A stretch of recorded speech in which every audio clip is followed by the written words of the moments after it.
हम लोग जो इस वक्त स्ट्रक्चर ऑफ सेल आपके सामने डिस्कस करेंगे वो हम प्लांट और एनिमल के टर्म में नहीं कर रहे, बल्कि इन जनरल एक सेल में क्या क्या स्ट्रक्चर्स होते हैं और वो क्या फंक्शन करते हैं, हम पहले वो समझेंगे and then we will talk about कि इसमें से कौन से स्ट्रक्चर्स प्लांट सेल में होते हैं, कौन से स्ट्रक्चर्स एनिमल सेल में। तो पहले हम एक सेल को इन जनरल पढ़ेंगे कि एक सेल में कौन कौन से स्ट्रक्चर्स प्रेजेंट होते हैं, और फिर इंडिविजुअली हम बात करेंगे कि कौन से स्ट्रक्चर्स इसमें प्लांट में भी होते हैं, एनिमल में भी होते हैं, और कौन से स्ट्रक्चर्स ऐसे हैं जो कि सिर्फ एनिमल में होते हैं या सिर्फ, बोलो बेटा, प्लांट में होते हैं। Is that clear? तो पहले हम सेल को एक डिटेल स्ट्रक्चर सेल का पढ़ेंगे, then we will sort out के कौन से स्ट्रक्चर्स कौन से सेल में प्रेजेंट होते हैं। तो let's begin the discussion now. अगर मैं डायग्रामेटिकली आपको पहले समझाऊं, just to give you a basic concept, तो let's imagine this unit as a cell।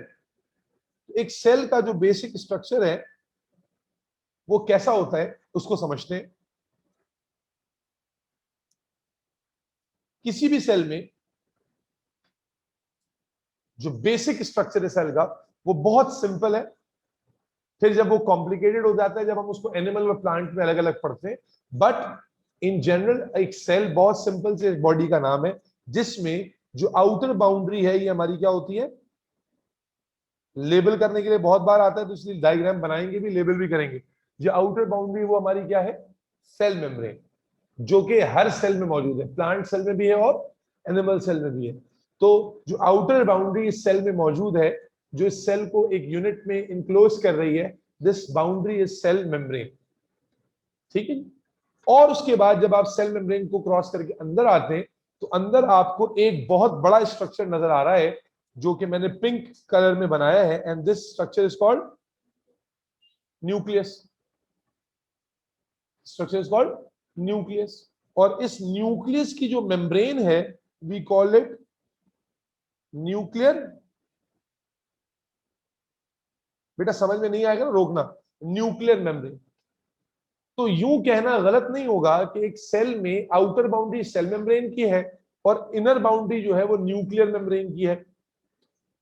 Cell membrane पूरे सेल को इनक्लोज कर रही है, जबकि न्यूक्लियर मेम्ब्रेन सिर्फ न्यूक्लियस को इनक्लोज कर रही है। यस और नो? यस और नो ऑनलाइन वाले बच्चों? अच्छा, यस सर।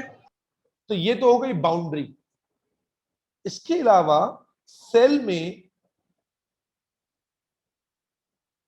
पूरा पूरा का पूरा जो सेल मेम्ब्रेन, जब सेल मेम्ब्रेन से आप अंदर आ गए तो सेल मेम्ब्रेन के अंदर जो पूरा रीजन है इंक्लूडिंग न्यूक्लियस, ये बात बहुत अहम बताने लगा हूं क्योंकि ये तुम्हारे एमसीक्यू में भी कभी कभी ये टर्म इस्तेमाल होगा, जो अब मैं ज्यादा तो नहीं होता लेकिन ये टर्म पता होना चाहिए। Cell membrane is a membrane which encloses the cell. जैसे ही सेल मेम्ब्रेन से अंदर आए तो सेल के अंदर जो कुछ भी है इंक्लूडिंग न्यूक्लियस, ये जो कुछ भी सेल के अंदर है, इसे हम क्या कहते हैं? इसे हम कहते हैं प्रोटोप्लाज्म। क्या कहते हैं? और एमसीक्यू में आता है the living substance of a body is called protoplasm. Living substance, देखो सेल क्या है, जब protoplasm is enclosed by a membrane it becomes a unit. Cell के लिए वर्ड आता है यूनिट का। सब्सटेंस, जब वर्ड आ रहा है सब्सटेंस तो वो किसके लिए आता है? प्रोटोप्लाज्म। देखो आप कहते हैं सेल लिविंग को लिविंग बना रहा है, तो सेल में जो फंक्शंस हैं वो तो असल में कहां हो रहे हैं? सेल के अंदर। और वो फंक्शंस किस रीजन में हो रहे हैं? प्रोटोप्लाज्म में। मेरी बात समझ में आ रही है? सेल मेम्ब्रेन, सेल के अंदर जो फंक्शंस हो रहे हैं, एक मिनट बेटा क्वेश्चन लेता हूं आपका, पहले मैं अपनी बात कंप्लीट कर लूं फिर आपका क्वेश्चन बिल्कुल फौरन से पूछ लीजिएगा। क्या कहा मैंने? कि सेल के अंदर जितनी भी लाइफ है वो सारी तो सेल के अंदर मौजूद चीजों की वजह से है ना। तो उन चीजों को, उस सब्सटेंस को जो सेल मेम्ब्रेन के अंदर इंक्लोज है, इसको हम क्या कहते हैं? प्रोटोप्लाज्म कहते हैं। और जब protoplasm is enclosed by a membrane, now we call this complete unit a cell. तो जब एमसीक्यू में ये वर्ड लिखा होता है कि dash is the complete unit of a living, तो यूनिट क्या है? सेल है। लेकिन उस यूनिट का लिविंग सब्सटेंस क्या है जिससे वो यूनिट एक लिविंग यूनिट कहला रहा है? वो क्या है? प्रोटोप्लाज्म है। The living substance of a body is protoplasm. जी, सवाल किसका आ रहा था? आप पूछे बेटा। Yes, sir. What's the difference between protoplasm and cytoplasm? अभी बता रहा हूँ, अभी बता आ रहा हूँ बेटा। मैं जब जब डिस्कशन छेड़ी मैंने तो इंशाल्लाह आपको नॉलेज भी ज्यादा मिलेगी और क्लियर भी हो जाएगा। तो जो कुछ ये जो मैंने ब्राउन लाइन से पूरा यहां से वहां तक सब कुछ प्रोटोप्लाज्म है। अब प्रोटोप्लाज्म जो है ना बेटा, it is differentiated into two reasons. याद रखना प्रोटोप्लाज्म क्या है, रीजन है, पूरा पोर्शन ये प्रोटोप्लाज्म। प्रोटोप्लाज्म के अंदर दो रीजन है, एक रीजन कहलाता है साइटोप्लाज्म और एक रीजन कहलाता है न्यूक्लियोप्लाज्म। साइटोप्लाज्म एंड न्यूक्लियोप्लाज्म क्या मतलब, लिसन केयरफुली। इस प्रोटोप्लाज्मिक रीजन में ये जो रीजन है, कौन सा रीजन, सेल मेम्ब्रेन से लेकर न्यूक्लियर मेम्ब्रेन तक का ये रीजन है साइटोप्लाज्म। और न्यूक्लियर मेम्ब्रेन के अंदर जो रीजन है ये है न्यूक्लियोप्लाज्म। Am I clear? क्या कहा मैंने, ये जो सेल मेम्ब्रेन से न्यूक्लियर मेम्ब्रेन तक जो कुछ है ये प्रोटोप्लाज्म। अच्छा ये क्यों मैं रीजन रीजन क्यों कह रहा हूं, क्योंकि जब हम अंडर द माइक्रोस्कोप हम देखते हैं ना तो ये दो दो हिस्से में अलग नजर आते हैं, एक जैसे नहीं। क्यों, ये साइटोप्लाज्म की जो कंसिस्टेंसी है ना वो कम है, पतला होता है। तो इसलिए जब इलेक्ट्रॉन माइक्रोस्कोप में हम देखते हैं तो साइटोप्लाज्म हमें, जो साइटोप्लाज्मिक रीजन ये आउटर रीजन जो है ये हमें लाइटर शेड में नजर आता है, जबकि जो न्यूक्लियस के अंदर का रीजन है ये हमें डार्कर शेड में नजर आता है। तो जाहिर है कि अगर मैं माइक्रोस्कोप में देख रहा हूं और मुझे एक डार्क और एक लाइट रीजन नजर आ रहा है तो मैं दोनों को डिफरेंशिएट कर पाऊंगा ना। तो जो लाइटर रीजन है that is called cytoplasm, and जो डार्कर रीजन है, डेंसर रीजन है, दैट इज कॉल्ड न्यूक्लियोप्लाज्म। तो मेरी बात समझ में आई। तो जिसने भी सवाल पूछा था साइटोप्लाज्म किसे कहते हैं, तो cytoplasm is one of the part of protoplasm. Protoplasm पूरे रीजन को नाम है। अब प्रोटोप्लाज्म को डिफरेंशिएट किया है आपने दो पार्ट में, साइटोप्लाज्म और न्यूक्लियोप्लाज्म। Am I clear? अब साइटोप्लाज्म की बात करें तो मैं बार बार कह रहा हूं cytoplasm is a region, cytoplasm is a region, ताकि मेरे बच्चे तुम्हें डे वन से पता हो। ये ए लेवल वालों को समझाना इतना मुश्किल काम हो जाता है। साइटोप्लाज्म की एग्जांपल कैसे, जरा समझना जरा। आप समंदर में आ गए, अब समंदर में कश्तियां भी चल रही हैं, पानी के जहाज भी चल रहे हैं और पानी भी है। जब वर्ड समंदर में कहता हूं, वर्ड जब मैं यूज करता हूं, ओशन का वर्ड इस्तेमाल करता हूं, तो ओशन में पानी भी है, मछलियां भी हैं, कश्तियां भी, सब कुछ आ गया। तो साइटो, ओशन इसका मतलब है रीजन का नाम है। इसी तरह साइटोप्लाज्म भी रीजन का नाम है। साइटोप्लाज्म में दो तरह की चीजें हैं।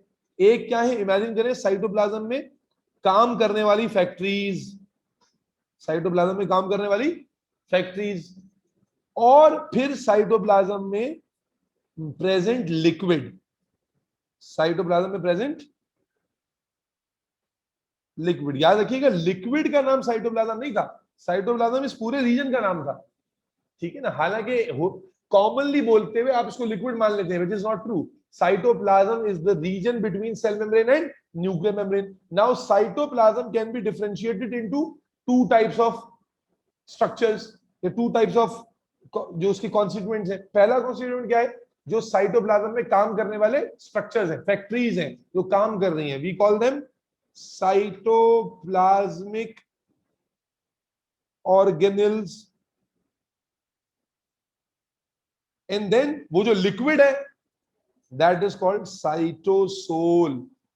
Cytosol, actually cytosol is the liquid present in the cytoplasm, and this cytosol is not in state of rest, it is continuously revolving, it is continuously moving, and the movement of cytosol is called cyclosis. Cyclosis, the movement of cytosol is called cyclosis, and this movement is very, very important. Why? Because let's imagine कि इस cell के structure ने कोई चीज बनाई, listen, इस cell के structure ने कोई चीज बनाई जो यहां से यहां बाहर भेजनी है, या इसने कोई चीज बनाई और उसको इसको ट्रांसफर करना है, तो ये कैसे ट्रांसफर होगा, थ्रू साइटोसोल। ये साइटोसोल, बिकॉज साइटोसोल कंटिन्यूसली क्या कर रहा है, मूव कर रहा है, तो that particular substance will be poured into cytosol and then cytosol will carry it from one point to another. Is that clear? Sir मुझे नहीं समझ आई। नहीं आई बात समझ में, लेट मी एक्सप्लेन यू। पहले तुम्हें ये समझ में आ गया कि साइटोप्लाज्म में किसे कह रहे हैं बेटा, साइटोप्लाज्म किस पोर्शन को कह रहे हैं, ये बात समझ में आई आपको? Which portion is cytoplasm? Hurry Yes, up. sir. Tell me which portion is cytoplasm? Sir, cytoplasm is the portion is part of the protoplasm. Protoplasm between cell membrane and nuclear membrane. Is that clear? Yes. अब इस cytoplasmic reason के अंदर एक तो structures हैं जो काम कर रहे हैं सेल के अंदर. Those structures are called cytoplasmic organelles. अभी हम उसकी डिटेल में भी पढ़ेंगे. And then उन स्ट्रक्चर्स के सराउंडिंग में लिक्विड है, and that liquid is called cytosol, and this liquid is continuously revolving within the cell, and the movement of this liquid is called cyclosis. You get me now? Yes, sir. And what's the importance of this movement of this liquid? That this liquid movement is responsible to transport substances within the cell. अगर cell में किसी को एक जगह से दूसरी जगह जाना है, देखो ना, सेल के बाहर तो ब्लड है, सेल के अंदर तो ब्लड नहीं होता, तो सेल के अंदर अगर किसी चीज को एक जगह से दूसरी जगह मूव करना है तो it will move through cyclosis. Are we clear? ये मैं डायरेक्टली ऑर्गेनल पे भी जा सकता हूं, लेकिन अगेन जरूरी है कि ये बेसिक क्लियर हो, क्योंकि दोबारा इसका मौका नहीं आएगा डिस्कस करने का. बेटा सबको क्लियर हो गई? ऑनलाइन वाले बच्चों सबको? Anika Sajjad, Ayesha Nabi, Basim Ali, Farwa, Myra Wagle, Tazeem Malik and good. तो ये तो हो गया, हमें साइटोप्लाज्म की डिटेल पता चल गई. अच्छा, उसके बाद जब साइटोप्लाज्मिक ऑर्गेनेल्स की बात करें, यानी साइटोप्लाज्म में जो फैक्ट्रीज हैं, जो स्ट्रक्चर्स हैं, जो काम कर रहे हैं, तो उनकी वैसे तो बड़ी लंबी लिस्ट है, बड़ी लंबी लिस्ट है जो ओ लेवल्स में डिस्कस नहीं हो रही. जो हमने डिस्कस करनी है इन डिटेल वो तो बहुत ही थोड़ी है. तो मैं कुछ मेजर स्ट्रक्चर्स के नाम लिखकर उनके एक एक लाइन में उसका फंक्शन बताऊंगा बाद में, अभी सिर्फ नाम की बात करते हैं. तो सबसे मेजर स्ट्रक्चर जो साइटोप्लाज्म में मौजूद है, दैट इज माइटोकॉन्ड्रिया. इसकी थोड़ी थोड़ी डिटेल बाद में दूंगा मैं. देन एंडोप्लाज्मिक रेटिकुलम, ये इनकी ज्यादातर डिटेल ए लेवल्स में आएगी, लेकिन जो बिल्कुल मेजर है उनके नाम और उनके एक एक बिल्कुल एक एक लाइन का फंक्शन मैं जरूर बताऊंगा आपको. माइटोकॉन्ड्रिया, एंडोप्लाज्म, यस नहीं, साइटोप्लाज्म में जो ऑर्गेनल्स है, साइटोप्लाज्म में जो अदर देन लिक्विड जो स्ट्रक्चर्स हैं, ये उनकी बात हो रही. तो उसमें कौन कौन से स्ट्रक्चर्स हैं? We have mitochondria, we have endoplasmic reticulum, we have vacuoles,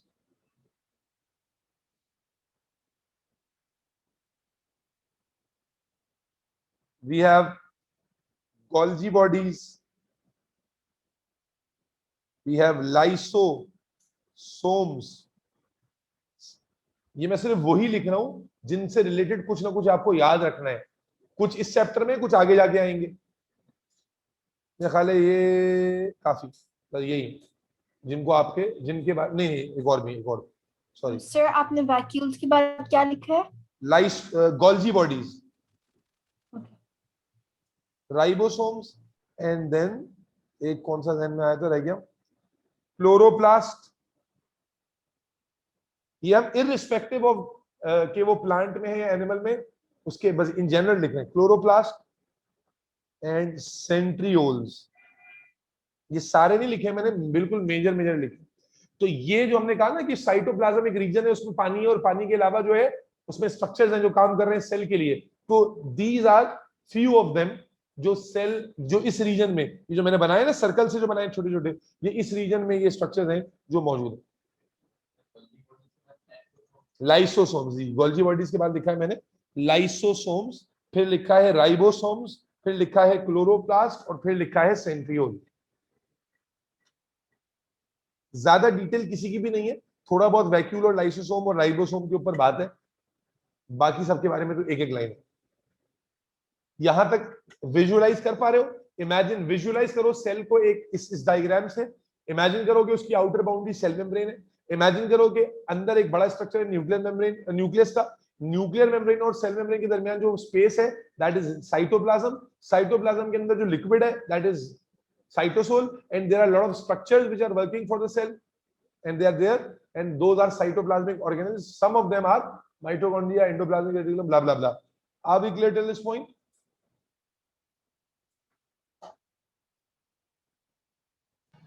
Yes, sir. Okay. Now, before moving towards nucleus, अब हम पहले जो स्ट्रक्चर्स हमने छेड़ लिए हैं उनके ऊपर बात कर लेते हैं. तो let's begin the discussion now with cell membrane. अभी सेल मेम्ब्रेन से न्यूक्लियस तक दरमियान में क्या क्या हमने जिक्र कर लिया? सेल मेम्ब्रेन, साइटोप्लाज्म, उसमें साइटोसोल के बारे में तो बता दिया मैंने, लिक्विड है वो साइक्लोसिस कर रहा है। उसकी इंपॉर्टेंस क्या है कि अगर सेल के अंदर किसी चीज को एक जगह से दूसरी जगह जाना है तो वो साइक्लोसिस के थ्रू जाएगी। Myra, are you getting my points और नॉट, या ओवर सैचुरेट हो रहा है? I'm getting it. Myra, I can't hear you बेटा।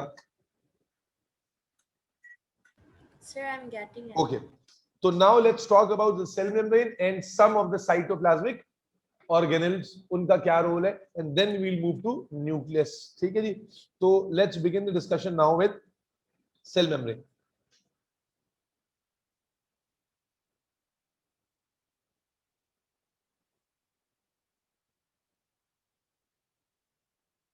बिल्कुल बेसिक सी बातें हैं। अच्छा, जो पॉइंट्स में लिख दूंगा नोट्स में भी खैर लिखे हुए मिल जाएंगे आपको, लेकिन जब आप लेक्चर ले रहे हैं तो साथ साथ नोट करेंगे तो आपको और अच्छे से कमांड आ जाएगी।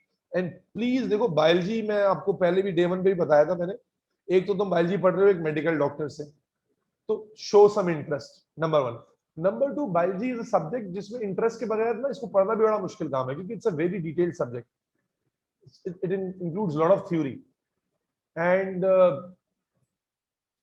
आप अगर इसमें इंटरेस्ट नहीं लेंगे तो gradually you will get saturated, तो फिर बेहतर है आप ड्रॉप कर दो सब्जेक्ट। हालांकि cell is not an interesting topic obviously, but ठीक है, करना तो पड़ेगा। चलिए जी, सेल मेम्ब्रेन के बारे में बात करते हैं। सबसे पहला पॉइंट जो बेटा इसमें आपको देने जा रहे हैं वो क्या है कि it is the outer most membrane in animal cells but present inner to cell wall in plant cells। बहुत बेसिक सा पॉइंट है कि एनिमल सेल में it is the outer most membrane, because आपने पहले पढ़ा हुआ है तो इसलिए आपको मालूम होगा कि एनिमल सेल में सेल वॉल नहीं होती। हालांकि हम सेल वॉल की बात अभी करेंगे बाद में, जब प्लांट सेल अलग से डिस्कस करेंगे, but for now cell membrane की बात हो रही है। तो सेल मेम्ब्रेन का पहली बात जो सेल मेम्ब्रेन के बारे में आपको समझ में आनी चाहिए क्या है, cell membrane is the outer most membrane in animal cell, but plant cell में there is an additional membrane which we call cell wall.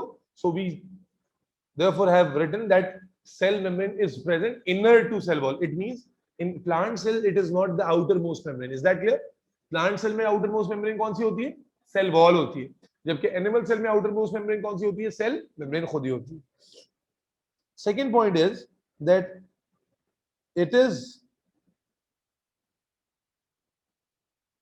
it's made up of proteins and fats। ज्यादा टेक्निकल वर्ड नहीं लिख रहा, but to keep it simple, cell membrane is biochemically composed of proteins and fats. ना protein बहुत solid structure है, ना fat बहुत solid structure है। देयरफॉर हम क्या देखते हैं कि cell membrane is a soft, imagine करते जाओ, उसको विजुअलाइज कर दो, soft delicate and fluid membrane. क्या मतलब कि cell membrane unlike cell wall, जब सेल वॉल हम पढ़ते हैं तो हम नाउ अगर cell wall is a rough and tough membrane, but जब हम सेल मेम्ब्रेन को इमेजिन करेंगे बच्चों तो we are going to imagine it, it's a very soft delicate, टहलती हुई, शेप चेंज करती हुई। Therefore cell membrane has no definite shape, क्योंकि सेल मेम्ब्रेन की जो कॉम्पोजिशन है वो इंतहाई सॉफ्ट मटेरियल से है, तो सेल मेम्ब्रेन की कोई डेफिनेट शेप नहीं होती। It's a soft juicy fluid based membrane जो जगह जगह से कभी हिल रही है कभी डुल रही है। इट्स स्विमिंग लाइक दिस, ठीक है, इट्स मूविंग जेली लाइक। अभी आ रहे हैं, उधर भी आ रहे हैं। तो इसलिए सेल मेम्ब्रेन को जब भी इमेजिन करेंगे, imagine it as a very soft and delicate membrane, ठीक है जी। It's not a rough and tough structure, it's a very, therefore चूंकि सॉफ्ट और डेलिकेट होती है तो बहुत जल्दी डैमेज हो जाती है, और जब बहुत जल्दी डैमेज हो जाती है, जब जाहिर है आप सही बात समझोगे तो रिलेट कर पाओगे, जब बहुत जल्दी डैमेज हो जाती है तो इसके लिए इसके वेयर और टेयर बहुत ज्यादा होते हैं, इसके रिपेयर की जरूरत बहुत ज्यादा पड़ती रहती है, बिकॉज इट्स सॉफ्ट मेम्ब्रेन, ठीक है जी। तो number 1, it's outer most membrane in animal cell but inner present inner to cell wall in plant cells. Secondly, it is made up of biochemically made up of proteins and fats which are not rough and tough structures. Therefore, it's a delicate soft and juicy और fluid based membrane, कोई shape वेप भी नहीं है।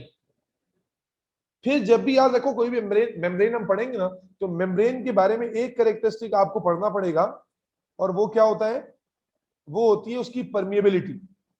जरा इसको समझते हैं, यहाँ साइड में चले जाते हैं। कोई भी मेम्ब्रेन, सिर्फ सेल मेम्ब्रेन नहीं, कोई भी मेम्ब्रेन जब आप पढ़ेंगे तो एक एबिलिटी उस मेम्ब्रेन की आपको पढ़नी पड़ेगी जिसको हम कहते हैं परमिएबिलिटी। अब इसकी एग्जांपल मैं आपको समझाता हूं, बड़ी आसान सी है। परमिएबिलिटी किसे कहते हैं? परमिटिव, परमिट से निकला ये। परमिट का मतलब होता है टू अलाउ। अब आप इमेजिन कीजिए कि आप एक कमरे में बैठे हुए हैं और उस कमरे का दरवाजा बंद है। Nobody can come in, nobody can go out. This type of membrane which allows nothing to come in or go out is called impermeable membrane. तो परमिएबिलिटी की बुनियाद पे पहली टाइप कौन सी होती है मेम्ब्रेन की? बोलो बेटा, पिज्जा बोलो, पिज्जा कैसी मेम्ब्रेन होती है? Impermeable, which does not allow anything to pass through. जबकि एक दूसरी एग्जांपल क्या है कि भाई कमरा है, दरवाजा है, लेकिन खुला हुआ है, तो जिसका मन चाहे वो आ रहा है, जिसका मन चाहे वो जा रहा है। ऐसी मेम्ब्रेन को हम क्या कहते हैं? Permeable membrane.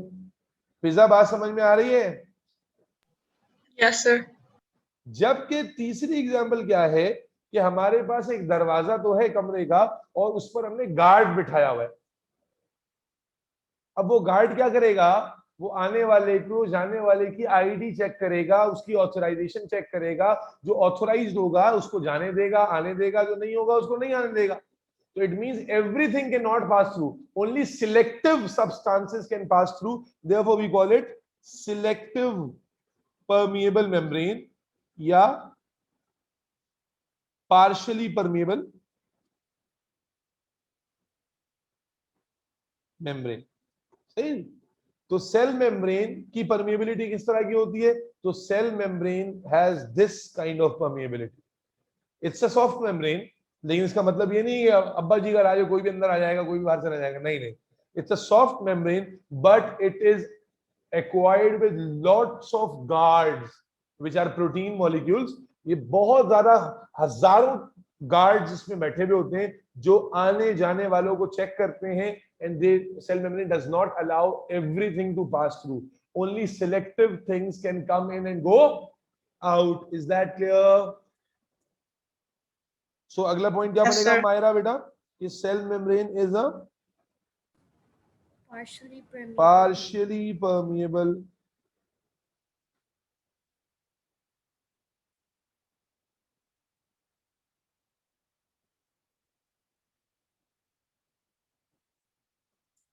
Membrane, selectively permeable. ठीक है जी, मतलब आपको समझ में आ गया सिलेक्टिव परमेबिलिटी का? कोई मसला तो नहीं है? चलो अब मुझे एक बात बताइए, तो हमने उसकी बेसिक बात कर ली। अगर सेल मेम्ब्रेन एक रफ एंड टफ स्ट्रक्चर नहीं है, सेल मेम्ब्रेन एक रफ एंड टफ स्ट्रक्चर नहीं है, तो आपके ख्याल में क्या आता है? Will it be able to protect the cell? बोलो भाई, if it's a soft, delicate and juicy structure, will it be No, able sir. to protect the cell? No, sir. तो ऑब्वियसली आंसर क्या आएगा? नो। लेकिन जब आप no कह रहे हैं ना, तो आप प्रोटेक्शन का सेंस ये ले रहे हैं कि मैकेनिकली कोई चीज अगर हिट करेगी तो definitely it will not be able to protect. But protection का सिर्फ सेंस ये थोड़ी होता है, बल्कि सिलेक्टिव परमिएबिलिटी का होना ये खुद एक प्रोटेक्शन का मेजर है। भाई देखो ना, हर बंदे को अंदर नहीं आने दे रहा, गार्ड बिठाया हुआ है, कोई भी अंदर नहीं आ सकता, अपनी मर्जी से अंदर नहीं आ सकता, अपनी मर्जी से बाहर नहीं जा सकता। तो इट मींस ना, इस सिलेक्टिव परमिएबिलिटी से दो रास्ते निकलते हैं। एक प्रोटेक्शन का, यानी ये मैकेनिकल प्रोटेक्शन में तो नहीं है, लेकिन फंक्शनली कोई भी चीज सेल में अपने बाप की मर्जी से दाखिल नहीं हो सकती। तो इट मींस सिलेक्टिव परमिएबिलिटी का होना is protecting cell from unwanted substances. Yes और नो?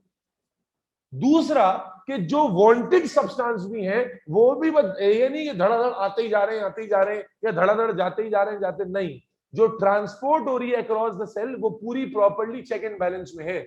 और कोई चीज सेल में आ नहीं सकती without passing through cell membrane, और कोई चीज सेल से बाहर नहीं जा सकती without passing through cell membrane. तो सेल मेम्ब्रेन के दो मेजर फंक्शंस होते हैं जो दोनों ही एक्सप्लेन होते हैं किससे, और भी होते हैं, लेकिन दो मेजर फंक्शन जो ब्रॉडर स्पेक्ट्रम में वो क्या है कि number one, cell membrane because of its selective permeability is responsible to protect the cell from unwanted substances. Secondly, cell membrane is responsible for transport across the cell. अगर cell membrane मना कर दे तो जो जरूरी चीज भी है वो भी बाहर नहीं जा सकती, अगर सेल मेम्ब्रेन पार्टिसिपेट ना करे तो जो जरूरी चीज है वो भी अंदर नहीं आ सकती। तो बेटा दो मेजर, ये मैंने बहुत ब्रॉडर स्पेक्ट्रम में बात की है, इंडिविजुअली तो ये फंक्शन थाउजेंड्स में चले जाते हैं कि क्या क्या आ सकता है और क्या क्या नहीं आ सकता, लेकिन ब्रॉडर स्पेक्ट्रम में जब हम फंक्शंस की बात करते हैं तो सेल मेम्ब्रेन के दो function, number one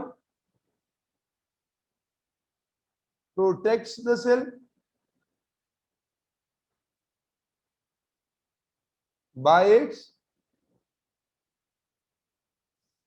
selective permeability, and number two, it is, biology में एक चीज हमेशा याद रखो, कोशिश करो जो बायोलॉजिकल टर्म्स है उनका यूजेज तुम्हें समझ में आए। It is responsible for transport across the cell.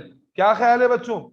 Basim, क्या कोई चीज भी बगैर सेल मेम्ब्रेन को या सेल मेम्ब्रेन को बाईपास कर सकती है, बगैर सेल मेम्ब्रेन के सेल के अंदर आ सकती है या बाहर जा सकती है? सर नहीं तो cell membrane partially permeable है, so it allows some substances to come in and substances लेकिन to go मैकेनिज्म out. क्या है? मैकेनिज्म क्या है मेरे बच्चे? उसका मैकेनिज्म उसका यही है ना कि जो सब्सटेंसेस अलाउ भी होते हैं उनको गार्ड चेक करता है। Guards are those protein molecules जी, the guard उनको अलाउ cells, कर रहे जी, हैं। जी। तो अल्टीमेटली हम्म। गार्ड अलाउ करेगा तो ही वो आएंगे, वेदर दे आर नेसेसरी और not. Therefore there are lot of diseases जहां पर गार्ड्स का दिमाग खराब हो जाता है, जहां प्रोटीन खराब हो जाता है, तो अल्टीमेटली वो यूजफुल चीज भी सेल में नहीं आ सकती। तो खुलासा ये कि सेल को अक्रॉस जो ट्रांसपोर्ट है, सेल के अक्रॉस जो ट्रांसपोर्ट है विदाउट सेल मेम्ब्रेन नहीं हो सकती। तो सेल मेम्ब्रेन के दोनों फंक्शन सबको समझ में आते हैं बेटा? सर मुझे ये लास्ट वाला पॉइंट नहीं समझ आया। नहीं आया? ओके, देखो वो डायग्राम में चलते हैं।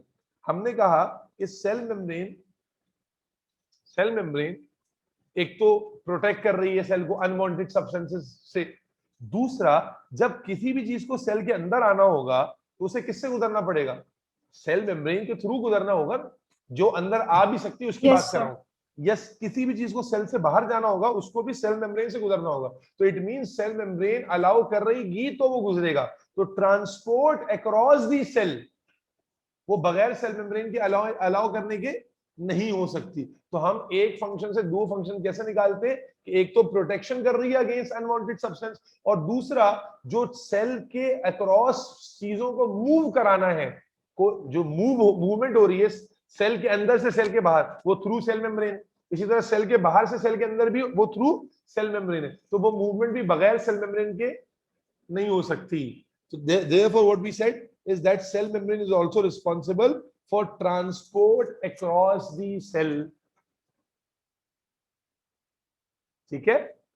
तो सर मेन पर्पस यही है कि हम जो चीज चाहे उस जो सब्सटेंस अपनी मर्जी से अक्रॉस द सेल नहीं हो सकता, नहीं हिल सकता, क्योंकि हमें सेल मेम्ब्रेन की मर्जी चाहिए। बिल्कुल चाहिए। और सेल मेम्ब्रेन को आपका जो है ना वो एक प्री ऑर्डर दे दिया जाता है कि भाई ये चीज, जैसे ग्लूकोज सेल मेम्ब्रेन में जा सकता है, लेकिन जाएगा खुद ब खुद नहीं, अपने चच्चा की मर्जी से नहीं, बल्कि ग्लूकोज को ले जाने के लिए भी गार्ड है सेल मेम्ब्रेन के अंदर। तो अगर वो गार्ड ना ले जाए तो ग्लूकोज नहीं आ सकता सेल के अंदर। तो इसका मतलब है कि सेल मेम्ब्रेन का रोल ये नहीं कि कोई अपनी मर्जी से मुंह उठा के आ जाएगा। It is responsible to transport substance from outside of the cell to inside of the cell. That's why we are saying that it is responsible for transport across the cell. कि अगर कोई चीज सेल के अंदर आ भी रही है तो उसको लेकर आने वो जो चैनल है वो भी सेल मेम्ब्रेन के थ्रू ही बन रहा है। क्लियर है?